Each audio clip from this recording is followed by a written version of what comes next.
Boa noite, pessoal. Iniciando mais um estudo do projeto Vida Consciente, continuando o tema do psiquismo relacionado com as doenças.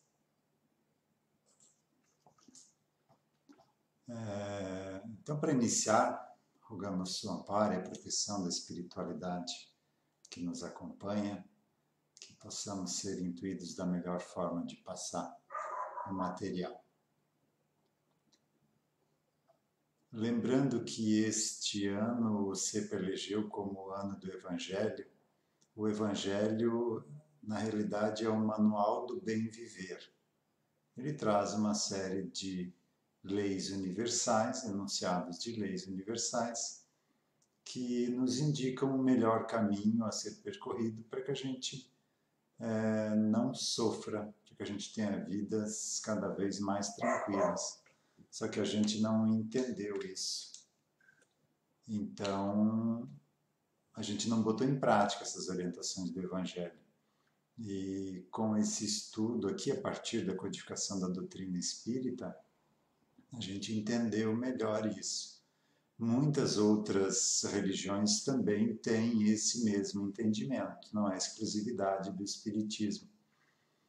Nós trabalhamos com base na doutrina espírita, que foi o que mais se aproximou do que a gente encontra no psiquismo das pessoas nos atendimentos. Então, com a ligação do que a gente encontra na prática com a parte teórica da psicologia, da psiquiatria acadêmica, junto com a codificação espírita, foi o que a gente mais encontrou coerência na relação entre eles. Mas independe da gente viver bem com outras orientações religiosas também. Na realidade, a ideia máter, né, a ideia primordial de todas as grandes religiões é a mesma. Eu já passei aqui outro dia, deixa eu ver se eu acho aqui.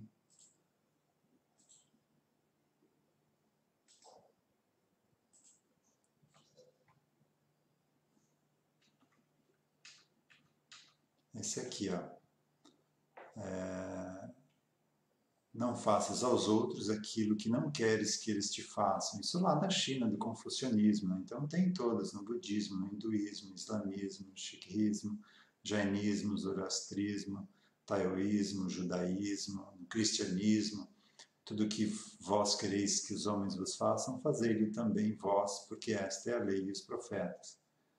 E também amar ao próximo como a si mesmo, um belo resumo que Jesus deu desse enunciado dessa lei universal.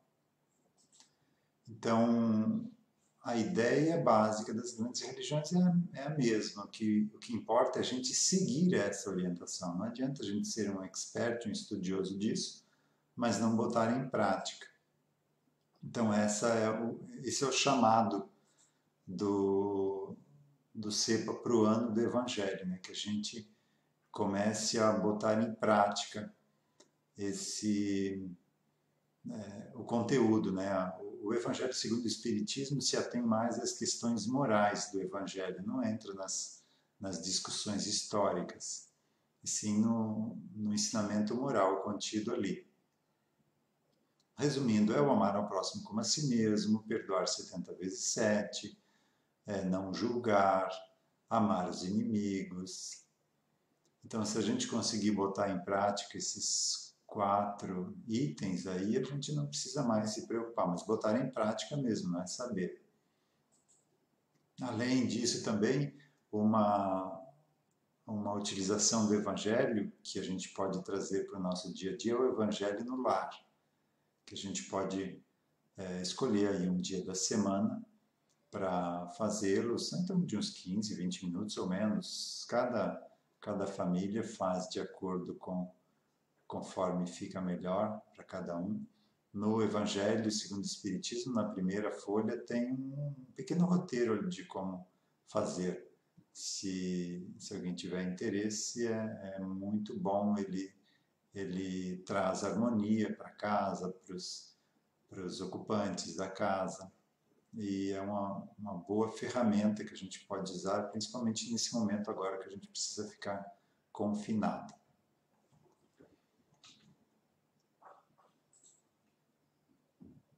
Então, o tema que a gente vai continuar hoje é a relação do nosso psiquismo com as desarmonias que a gente tem, tanto físicas quanto emocionais, quanto mentais.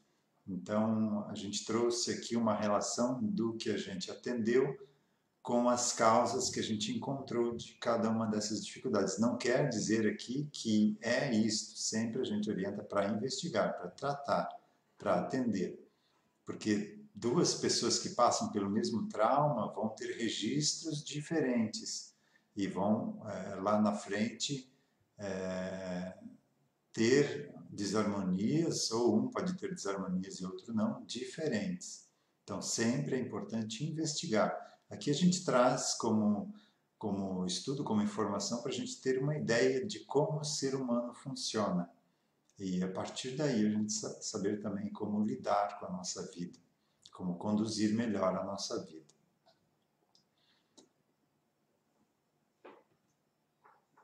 Então a gente parou aqui ficou para a gente iniciar a mágoa. Então, o que são mágoas? O que isso está relacionado com o nosso campo psíquico? Então, mesmo que você encontre razão para ter mágoas hoje em dia, o porquê não alimentar essa mágoa, o porquê o perdoar 70 vezes 7, né? A tudo que você pensa ou tem uma relação emocional, você fica ligado energeticamente com aquilo. Então, se você tiver mágoa de uma pessoa, você está fortalecendo a tua ligação com ela, enquanto que o perdão liberta. Mas é muito difícil perdoar se você não compreende essas leis cósmicas, essas leis universais que regem a nossa caminhada. Porque quando a gente compreende que existe uma lei de causa e efeito, lei de sintonia vibratória, você compreende que aquele que te magoou, aquele que te ofendeu, não iria conseguir fazer isso se você não tivesse dado brecha para isso, não tivesse algum ponto no teu campo psíquico ou na tua caminhada espiritual que permitisse ele conseguir te ofender. Então, compreendendo isso, a gente não se ofende mais. A gente compreende o outro. O outro está fazendo isso porque eu também devo ter feito algo parecido. A saída para isso é o perdão. Então, ele não está conseguindo fazer isso comigo por acaso. Se conseguiu fazer comigo é porque eu também tenho alguma participação nisso. Então, essa compreensão faz com que seja mais fácil perdoar. Num casal, por exemplo, um dos dois traiu. Então, se eu compreendo isso, não quer dizer que a pessoa tem que ficar com aquela que o traiu, perdeu a confiança, tem uma série de outras situações. Também não estou dizendo que é para separar, nem para ficar nem separar, cada caso é um caso. Né? Mas essa compreensão, se há uma separação, essa separação vai ser saudável, porque a parte traída compreende o que traiu. Ela não carrega mágoa daquilo. Ela compreende que ele já vem lutando contra esse vício, pode ser considerado um vício, né, da traição, contra essa mazela, e tá se esforçando para se libertar dela. Talvez vá mais algumas encarnações para isso, mas ele não iria conseguir me trair se eu também já não tivesse feito isso com ele lá no passado.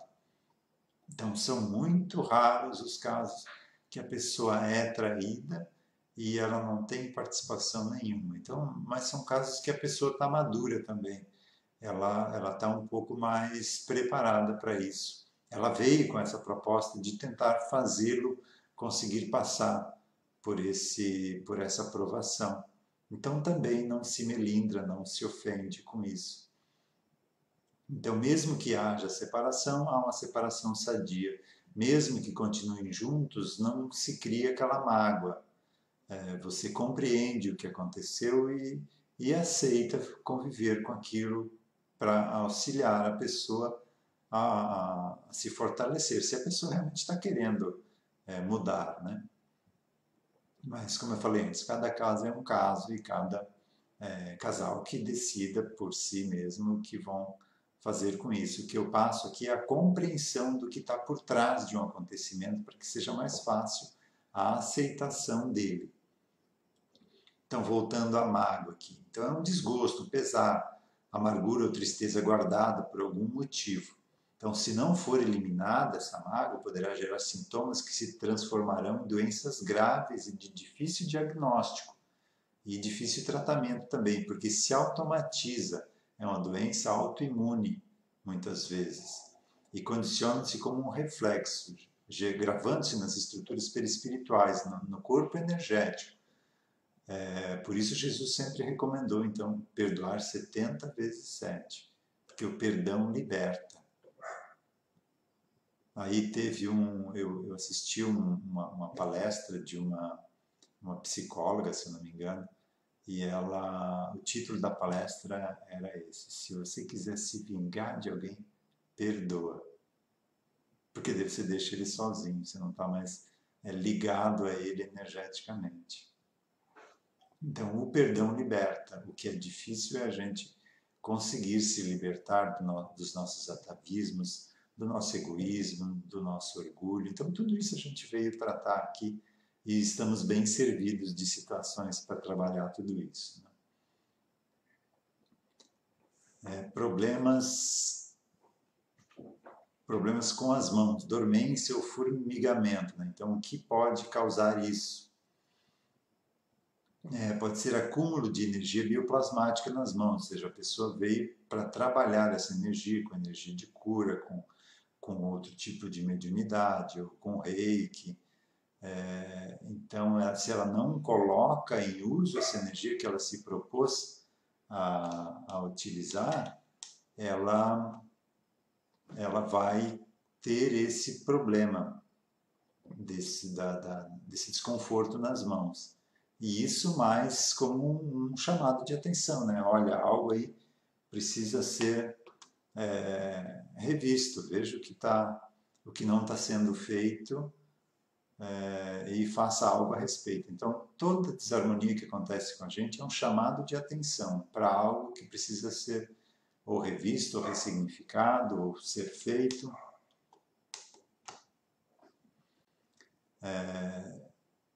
Então, podem ser as mãos frias, ou suadas, ou amortecidas. Né? Então, se alguém tem isso e não tem nenhuma causa física hoje para isso, pode fazer um atendimento de captação para tratar as causas disso lá no passado, se vem de lá, ou observar se ela tem essa energia ectoplásmica nas mãos e colocar isso a serviço como um passista, ou reikiano, ou reikiana. Cada um vai ser atraído vibratoriamente, vai ser atraído para o meio mais propenso a ele utilizar ou botar em uso essa energia. Melindres, então a pessoa melindrosa, aquela que a gente não pode falar nada, que ela já se ressente daquilo. Então, a pessoa que não pode ser chamada a atenção de um ponto, de algo, quando isso é demais, isso pode estar ligado a resquício de vivências de passado, né? Ou recente ou remota, né? Onde a pessoa foi ridicularizada, foi escravizada, humilhada, sem poder reagir. Então, fica com essa raiva contida, esse recalque, essa insegurança. Aí, quando alguém nos chama a atenção, tudo isso do inconsciente aflora e aumenta, potencializa essa reação de melindre fora do normal. Pode ser também uma vivência passada com retardo mental. Então, o espírito não tem retardo mental. O espírito apenas está ligado a um corpo defeituoso.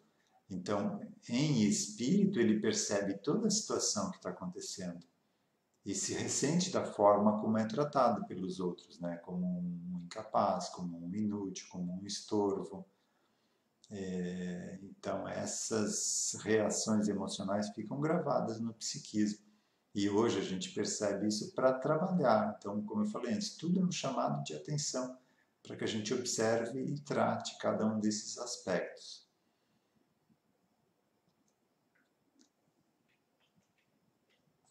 Nostalgia. Então, essa saudade indefinida, você não sabe de onde vem isso, saudade de algo, mas você não consegue perceber de onde é. Então, pode ser apego a uma situação ruim ou até mesmo uma situação boa do passado. Principalmente uma situação boa, né? Saudade de tempos iniciáticos ou do plano espiritual, ou enquanto estava na erreticidade e estava numa condição melhor, se preparando para essa existência. Então, quando chega aqui na existência e começa a botar em prática o planejado para a existência, pode refletir essa saudade indefinida de um tempo em que você estava numa condição mais tranquila e agora está tendo que enfrentar problemas ou dificuldades. Também nostalgia pode estar ligada até mesmo a vivências fora desse orbe. Como aqui, pela história da humanidade, não teve muita coisa boa, a gente esteve sempre muito ligado ao egoísmo, ao orgulho, então isso sempre gerou muito sofrimento. Pode ser também uma memória de um degredo de outro planeta. Então, antes de vir para cá, você ainda tem gravado no teu campo mental como era a vida lá. Daí, de repente, você vem para um planeta primitivo comparado àquele lá. Então, isso tudo pode gerar nostalgia, mas como eu falei, cada caso é um caso. Quem tem isso e isso perturba, isso está um pouco além do normal, faça um atendimento para tratar essas causas.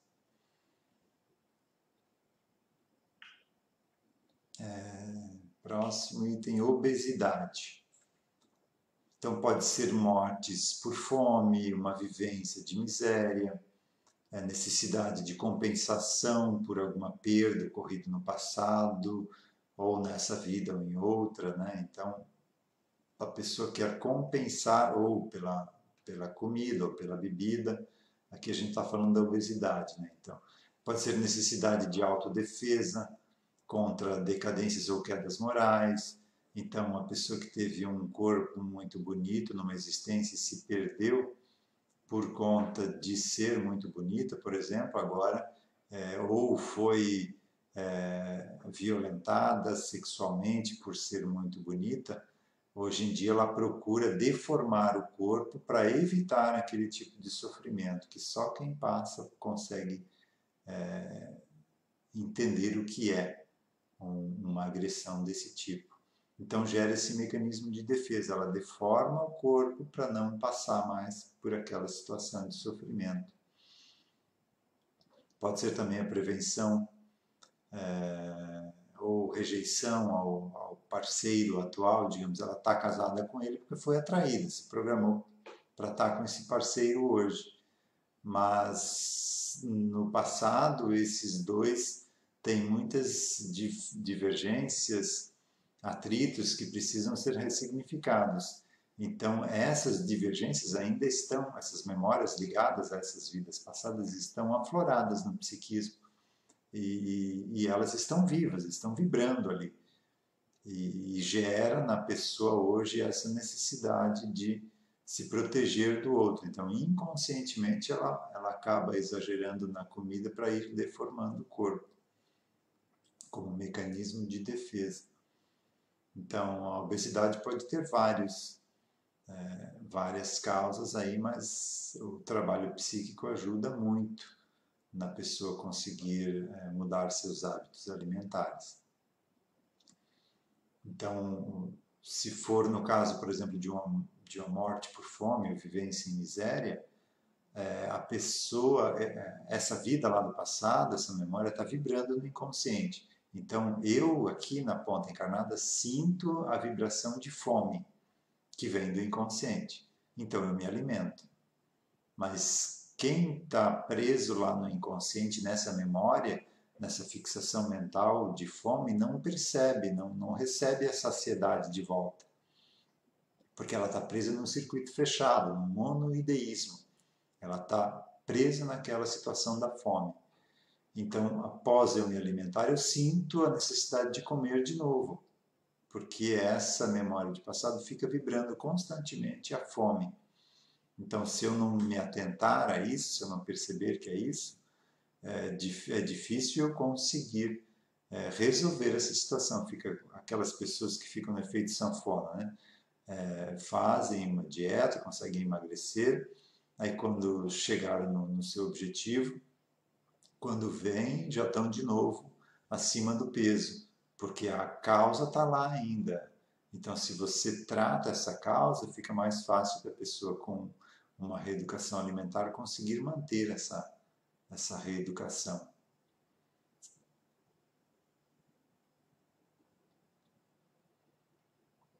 Próximo item, orgulho. Esse quase ninguém tem, mas vamos falar aqui já que ele está na lista, né? Brincadeiras à parte, o orgulho e o egoísmo são as principais características da humanidade terrena. Foi o que causou a gente ser expatriado de outros orbes. Então, a maioria da humanidade está muito fortemente ligada ao orgulho e ao egoísmo. O Marlon Rickdown, palestrante, psicólogo, ele fala o seguinte, que tem dois tipos de pessoas na Terra.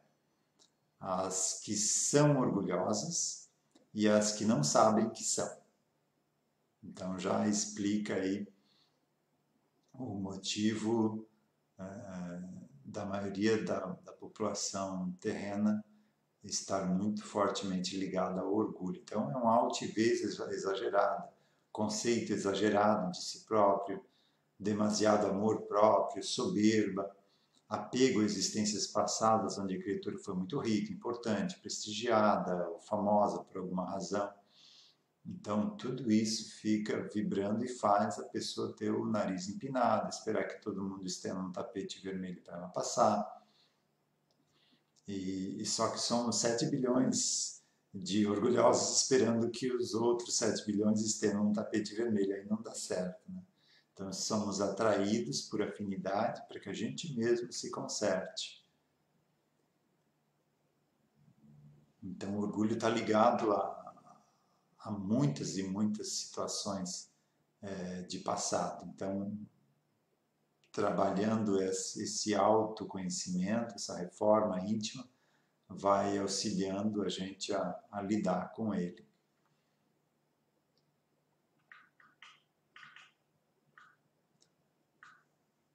Deixa eu ver se tem algum questionamento aqui no chat. Walter, depois de anos de terapia eu fiquei um pouco mais egoísta, ou seja, comecei a pensar mais em mim, pois a terapeuta até comentou que é normal ficar assim depois de anos de terapia. É algo errado, então?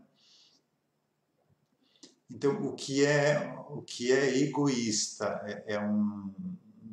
Vamos mudar o termo aqui, é uma egotite, é uma inflamação do ego. Então, o egoísmo é uma inflamação do ego.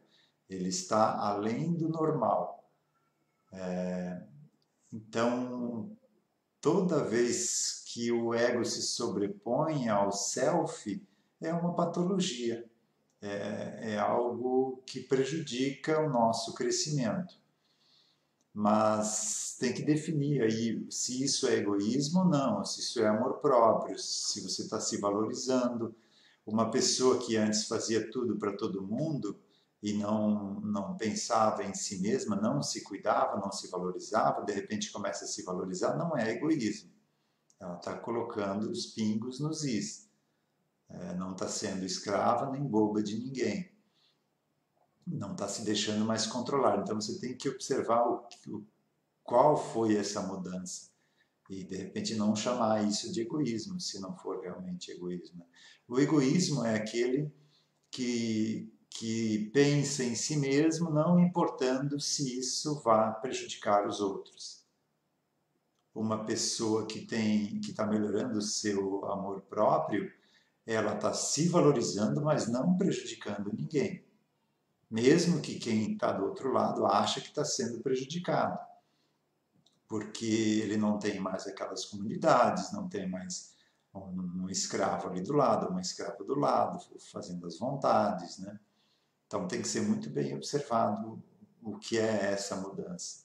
Mas muitas mudanças realmente são necessárias, porque a gente, via de regra, vive no inconsciente. A gente vive com o piloto automático ligado. A proposta desse estudo do Vida Consciente é justamente isso. A gente desligar o piloto automático e começar a assumir o controle da nossa vida. Mesmo que para isso pessoas sofram, ou seja, deixam de ter benefícios, deixam de ter comodidades, para que a gente cumpra o que se comprometeu aqui. Por exemplo, uma mãe que fica tentando controlar a vida do filho depois dos 25 anos, controlando onde está, com quem deve ficar ou não, isso é algo patológico. Então, ela está indo além da função dela de mãe, de educadora, de preparar ele para a vida. Então, você tem que observar o que você está fazendo, se condiz com a proposta nossa de seres multimilenares, de espíritos com uma bagagem evolutiva, que a gente está aqui para aprender, que a gente está aqui para se respeitar, que o filho não é uma produção nossa, não fomos nós que o criamos, a gente apenas forneceu um corpo e preparou-o para uma nova existência, que ele tem as suas verdades, os seus anseios, a sua proposta de aprendizado. Então, uma concepção, uma ideia diferente do que é a vida. E isso evita muitas dificuldades, evita você se magoar, você se ofender, você compreende que o outro é diferente, que ele não está fazendo isso para te atingir, para te incomodar, ele faz isso porque ele acha que isso é o certo a ser feito, mesmo que você saiba que não é. Ele ainda não sabe. E fazendo isso, ele, por ele mesmo, vai aprender que não é desse jeito que funciona. Mas isso não se pode transmitir por osmose, nem por palavras. Se fosse assim, o mundo seria perfeito, né? Tá? Então, cada um precisa do seu aprendizado pelas suas experiências de vida. E a gente não pode tirar as experiências dos outros. Então, o diferente não é errado, só é diferente. É o aprendizado do outro. Então, eu não preciso me ofender, me magoar, me melindrar. Eu simplesmente compreendo que o outro é assim. E quando alguém faz algo para mim, eu tenho compaixão do outro. Faço uma prece pelo outro para que ele encontre uma solução para aquilo, um caminho, uma explicação. Jesus é o exemplo mais claro disso, né? Ele veio aqui na Terra, a gente fez o que fez com ele, crucificou, acusou com falsas acusações, né? E ele não se importou com isso, ele compreendia o que a gente era, ele compreendia o nosso estado evolutivo e nos deu o exemplo de como agir nessas situações. Por isso que a gente falou antes, né? O Evangelho é o manual do bem viver. Se a gente seguir ele, não precisamos nos preocupar muito, mas seguir mesmo, né? Não só decorar, é botar na prática. Tem mais umas colocações aqui. Isso, a terapia sempre ajuda, né? Porque a gente olha para a gente mesmo, né?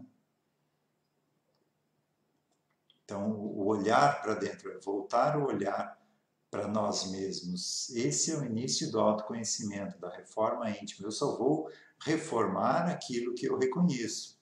Então, eu só vou reconhecer algo em mim se eu me observar. Se observar as minhas reações com as outras pessoas, se observar os meus hábitos, os meus vícios. Então, eu tenho que me observar como se eu estivesse observando o vizinho, né, para tentar falar mal dele. Então, se eu voltar esse olhar para mim, o que eu faço para os outros voltar para mim, fica mais fácil de eu me autoconhecer. E eu preciso me autoconhecer para saber o que tratar. Porque se eu não souber o que eu tenho de dificuldades, eu vou tratar o quê? Né? Então, essa é a proposta do autoconhecimento, da reforma íntima. E quanto mais a gente vai procurando, mais vai aparecendo. Parece que é desanimador, mas não, é muito bom porque quanto mais você trata, mais você tá preparado para receber novas provações ou novas situações que te fazem ressignificar o que a gente deturpou lá no passado. Cada situação dessa é uma oportunidade, como se a gente pudesse voltar no tempo e refazer algo que foi feito equivocadamente. A providência divina sempre nos dá novas chances, a gente que não percebe que é uma nova chance, quando a gente ganha de novo um corpo, uma nova família, quando a gente pode devolver a vida para um filho, quando a gente pode auxiliar alguém. Então, são situações onde a gente está tendo uma nova oportunidade de fazer algo que a gente não fez no passado. Por isso que é tão difícil, às vezes, a gente botar em prática aquilo que a gente quer ou aquilo que a gente sabe que deve ser feito. E Paulo de Tarso alertou isso lá no Evangelho há praticamente 2000 anos atrás. Né? O que sei que devo fazer, não consigo. E o que sei que não devo fazer, acabo fazendo. Então é esse ponto que a gente está agora. Paulo já estava nesse ponto lá há 2000 anos, a gente só agora está tomando consciência disso. Né? Então essa força, essa inércia que vem do inconsciente, de tudo que a gente fez, então agora eu já sei como funciona, mas é difícil botar em prática, porque pesa todo esse automatismo de passado, tudo que eu fiz nas minhas vidas anteriores tendem a fazer com que eu continue, ou influenciam para que eu continue fazendo da mesma forma. E agora a gente precisa botar o pé no freio e assumir o controle da nossa vida, não deixar mais no piloto automático, não reagir mais, responder a cada situação. Mesmo que a gente não consiga responder a todas, mas a gente vai se observando e começando, conseguindo numa situação aqui, na outra lá. Eu consegui me observar muito bem nisso na questão do trânsito. Como eu reagia com cada situação. E aos poucos foi difícil, mas aos poucos eu consegui ir mudando. Não estou nem um santo, não.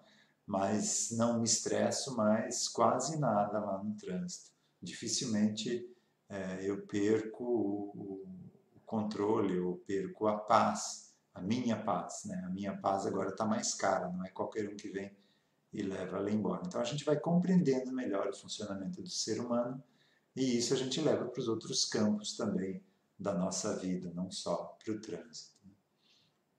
Então o nosso tempo está findando, a gente dá continuidade nesses tópicos na próxima semana. Então, encerrando o estudo de hoje com um passe à distância, pedindo auxílio tanto à espiritualidade quanto para os trabalhadores do CEPA ligados aos passes. É importante também que a gente esteja numa posição receptiva. Essa energia desconhece barreiras de distância, ela pode ser projetada à distância, mas precisa que a gente esteja receptivo a ela. Então, sentindo essa onda de energia descendo por todo o corpo, drenando qualquer energia densa ou estagnada que esteja prejudicando o nosso funcionamento saudável, ativando a nossa imunidade, todo o nosso sistema de defesa, todos os sistemas do nosso corpo funcionando de forma saudável e harmônica, deixando em cada célula a energia que ela precisa para o seu funcionamento saudável, inibindo, restringindo grupos de células em desarmonia. O nosso pensamento irradia continuamente vibrações sobre todo o nosso corpo, então que consigamos durante essa semana ou apenas por hoje e todo dia que a gente consiga repetir isso, apenas por hoje vou cuidar dos meus pensamentos, vou cuidar do meu corpo, que é um instrumento precioso, é um templo que a gente recebeu para exercitar um aprendizado, que consigamos mantê-lo de forma saudável durante todo o tempo que necessitarmos ficar aqui,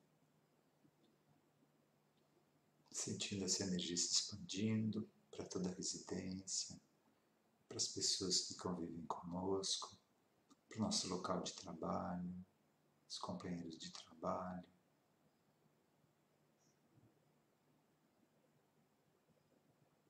Que tenhamos todos uma semana abençoada, que possamos ser durante essa semana a mudança que a gente quer no mundo, que a gente exige dos outros, que ela parta de cada um de nós, que possamos ser fontes de energias, de harmonia, de compreensão, de tolerância, de cooperação por onde a gente passar. Que assim seja. Uma boa noite a todos.